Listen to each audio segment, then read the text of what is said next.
Hello दोस्तों, welcome to civil मंत्रा। मैं हूं अनुपम। दोस्तों, हम डिस्कस कर रहे हैं quantitative analysis of assembly system के बारे में। यहाँ पे जो quantitative analysis of assembly system के बारे में हम बात करेंगे। यहाँ पर जो हमारा असेंबली सिस्टम है वो दो टाइप का है।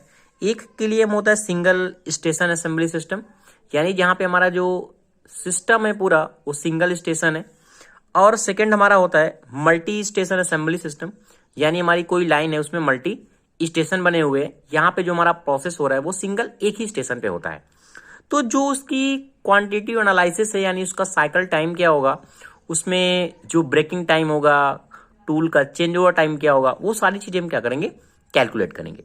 तो वीडियो को स्टार्ट करने से पहले आपसे रिक्वेस्ट है दोस्तों, अगर आप चैनल पे नए हैं तो चैनल को जरूर सब्सक्राइब कर लें।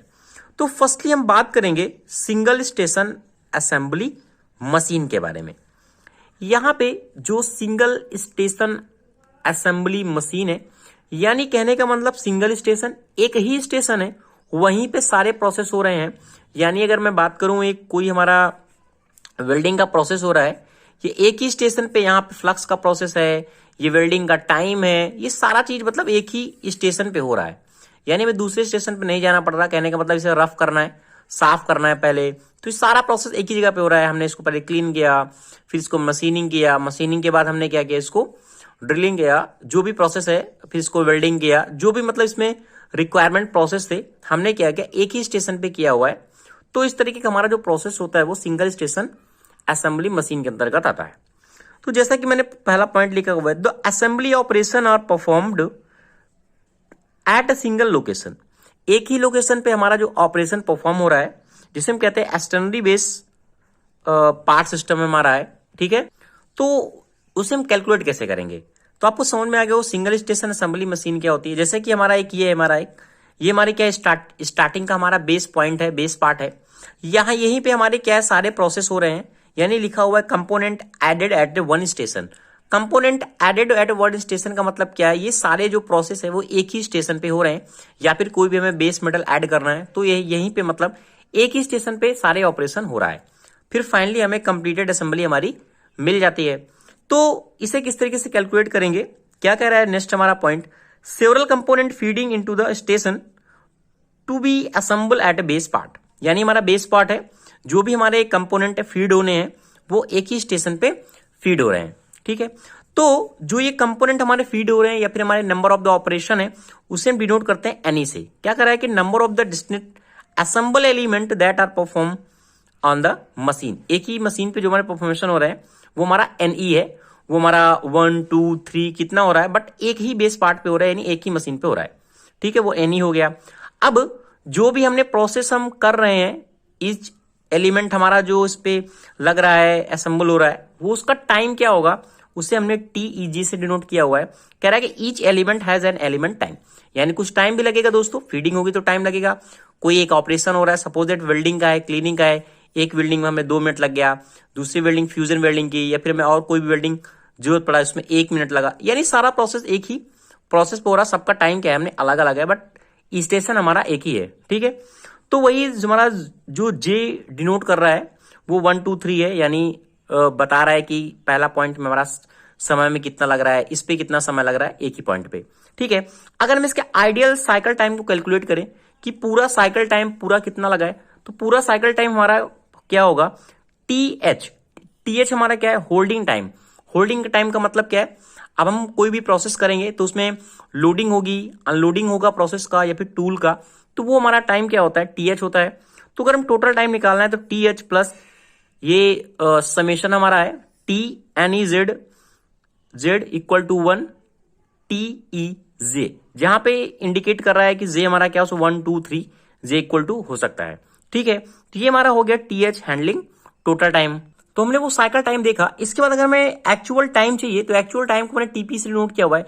यहाँ पे कह रहा है TC जो हमारा टोटल टाइम था, फिर समेशन है J equal to 1 equal to QJ MJ T और D। यहाँ पे जो TD नोट कर रहा है, कह रहा है कि take an average to clear the jam. यानी अगर हमारा मशीनिंग का प्रोसेस हो रहा है तो कहीं पे क्या होगा कि उसमें जाम हो सकता है, हमारा टूल प्रॉपर वर्क नहीं कर रहा, कुछ टाइम ले रहा है, तो वो इंडिकेट कर रहा है TD से, जो हम एवरेज क्लियर अगर न्यूमेरिकल होता तो हम देखते हैं। यहाँ पे हम ओनली थ्योरी की बात करेंगे। और क्यू हमारा क्या होता है, डिफेक्टिव रेट हो रहा है, क्योंकि अगर हमारा पार्ट निकलेगा या फिर जैम होगा तो उसमें डिफेक्टिव रेट आएंगे। तो हमारा क्या होता है, क्यू जे से डिनोट कर रहे हैं। और हमारा जो एम है वो probability of A station jam, कौन कौन से हमारी प्रोबेबिलिटी किस हिसाब से हमारे स्टेशन हमारे जैम हो रहे हैं, ठीक है, जाम हो रहा है। तो कह रहा है टी पी इक्वल टू हमारा टीसी होता है, जो नंबर ऑफ द टर्म, कौन कौन सा स्टेशन हमारा जैम हुआ है, जिस स्टेशन पे हमने काम किया है, यानी प्रोसेस हमने जो जो अपनाए हुए हैं। एम क्यू टी डी ये हमारा होता है सिंगल असेंबली मशीन के लिए। यहां तक दोस्तों आपको समझ में आ गया होगा इजिली थ्योरी में किस तरीके से हमें लिखना है अगर हमारा इस तरीके से न्यूमेरिकल आता है, क्वेश्चन पूछा जाता है। तो बात करते हैं हम मल्टी स्टेशन असेंबली मशीन के बारे में। अब देखो मल्टी स्टेशन का मतलब क्या है, मल्टी स्टेशन का मतलब हमारा जो प्रोसेस हमारा हो रहा है वो कई सारे स्टेशन बने होंगे ऐसे ऐसे, जैसे वहां पे हमारा सिंगल स्टेशन था, यहाँ पे हमारे कई सारे स्टेशन होंगे। अब कई सारे स्टेशन होंगे तो यहाँ पे जो प्रोसेस होगा इसमें भी डिफेक्टिव बन सकता है, इसमें हो सकता है सही बने, इसमें हो सकता है डिफेक्टिव बने, या फिर ये हमारा टूल जाम हो सकता है, या फिर ये भी टूल जाम हो सकता है, फिर नहीं जाम हुआ। अब इस तरीके से हम किस तरीके से टाइम को कैलकुलेट करेंगे उसके बारे में बात करते हैं।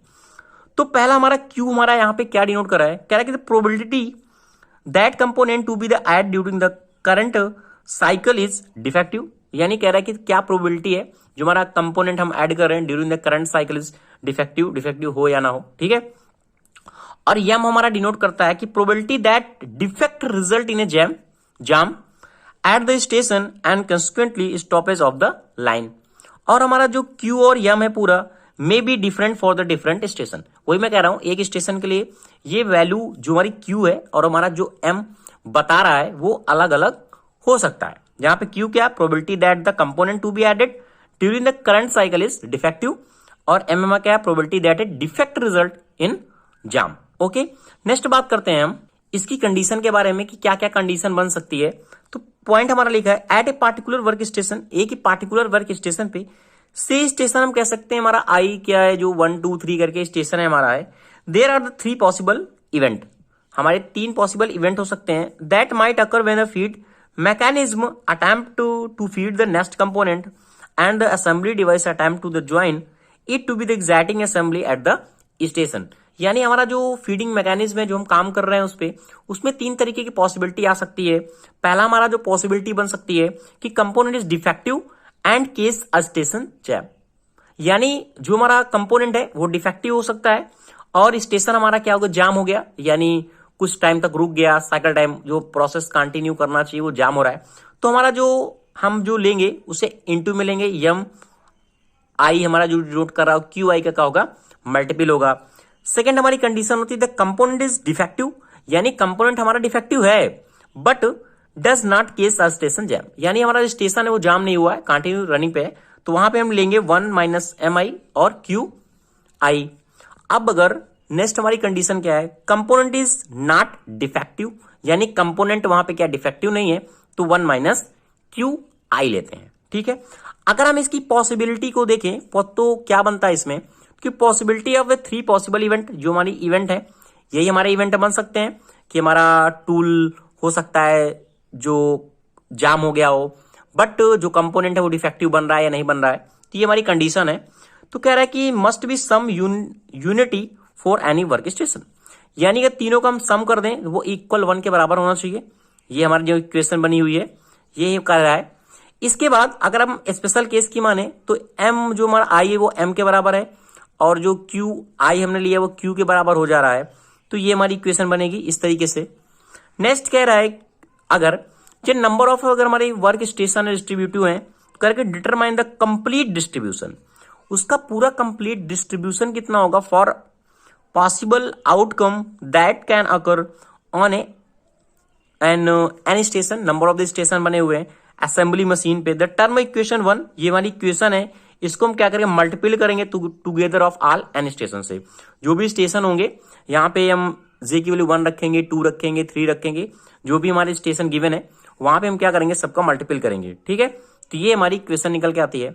इसका भी एक स्पेशल केस बनता है अगर जो जे है या फिर क्यू आई है क्यू के बराबर है तो M Q 1 minus M Q और 1 माइनस क्यू ये क्या डिनोट कर रहा है, जैसा कि ये वाला कि हमारा कंपोनेंट डिफेक्टिव था, स्टेशन जैम हुआ था, ठीक है। ये तीनों कंडीशन है वो पावर की n इक्वल टू 1 होना चाहिए। तो ये थ्योरी का दोस्तों थोड़ा सा क्वेश्चन था, आप समझ सकते हैं कि हमें एग्जाम पॉइंट ऑफ व्यू से किस तरीके से लिखना है। तो thank you watching this video दोस्तों। अगर आपको वीडियो अच्छा लगा है, समझ में आए, प्लीज दोस्तों चैनल को लाइक करें, शेयर करें और कमेंट करें।